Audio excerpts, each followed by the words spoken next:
the hotshot crews I worked with, and the hell shot crews and engine crews, it seemed like we always had it together when it came to the administrative part of it. And I'll just speak from the hotshot perspective, where we would have a plan about who was going to do what. Management was going to attend this briefing.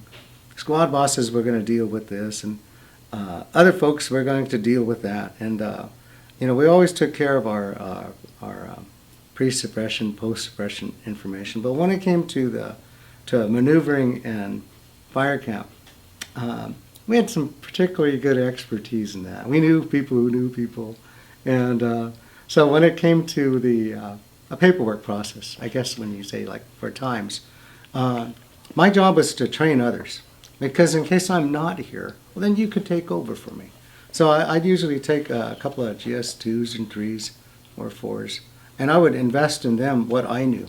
The need for accuracy, making sure that hazard pay circle, was there, making sure that our times were matched up with what we knew. Everybody deserves to get paid to the penny of what we incurred here.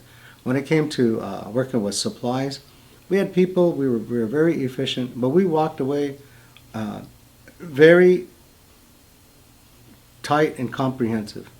And that I'm very proud of. Administration is a big role in this. And that's one of the things that we had a good knack for. And we transferred this knowledge to others because we always felt like, hey, that's all right, we're very versatile. If so-and-so's not here, other person would take up. We had all of our paperwork very organized, very lined up, medical stuff and everything, and that's part of the leadership part of it. But what I believed in and what managers and our philosophy was invest in the crew, invest in the ones, that young leaders, upcoming leaders. And we always had really good people, and I really felt that's a good way to do that.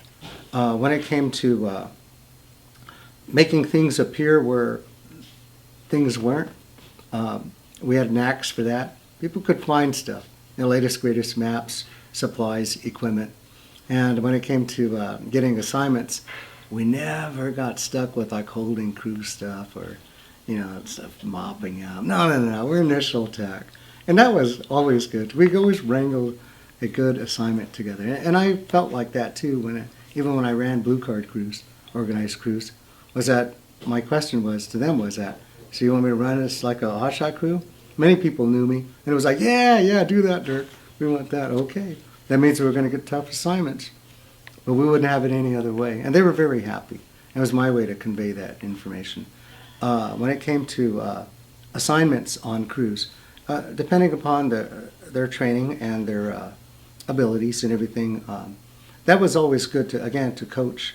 Because of my Helitech experience, I was usually handling the bucket loads, bucket drops and the sling loads and everything, which I enjoyed. But I always try to think about it like, what if I'm not here? I need to take you, you're with me this time, come with me. And I would always mix it up and bring in a different incident, so they get equal experience. And then at the end of the season, usually we try to help people with their applications, their resumes, how to address evaluation criteria, based on the information that you knew, I saw you do it, and we'd vouch for them. It would be your reference and everything. Those are good things. They might also walk away with it. Other cool things we did was we had a lot of photographers. So we would always do a slideshow, end of the year slideshow. The Sierra Hot Shots were pretty cool on that, where we'd have big activities and events where we would do things like that. And that all turned out very well. It was good for esprit de corps. At that time, we had a system where we were able to save up monies at the end of the year to have deep sea fishing trips. And my dad was big time into that, or as far as an event organizer. But as the crew, we would always save up money to pay for a charter boat and go fishing out of Monterey or Morro Bay or San Simeon, and we'd have a great time. Again, it was an all hands type of thing, working together like that, and those are great moments. Good for morale. I think about all of the stuff working at a work center, in particular hot shots and everything. That was our little world, and We ran it very well, very efficiently. Always tried to be stocked well, inventoried. Try to rotate assignments and treat people in a good way, but always saving time to train, and making sure that every opinion counts. I mean, I've seen fires where it looked like the superintendents were stumped, and the division supervisor was stumped, and the foremans were trying to figure that out too. And this one GS3's little voice was, "Why don't you do this?" And we all looked at him and said, "You know what? That's a good idea." And we followed that idea.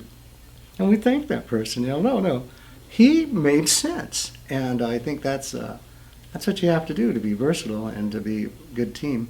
And we gave him due credit and everything. I went up to the rim fire a couple of months ago, and I was looking from the rim of the world down into that fire.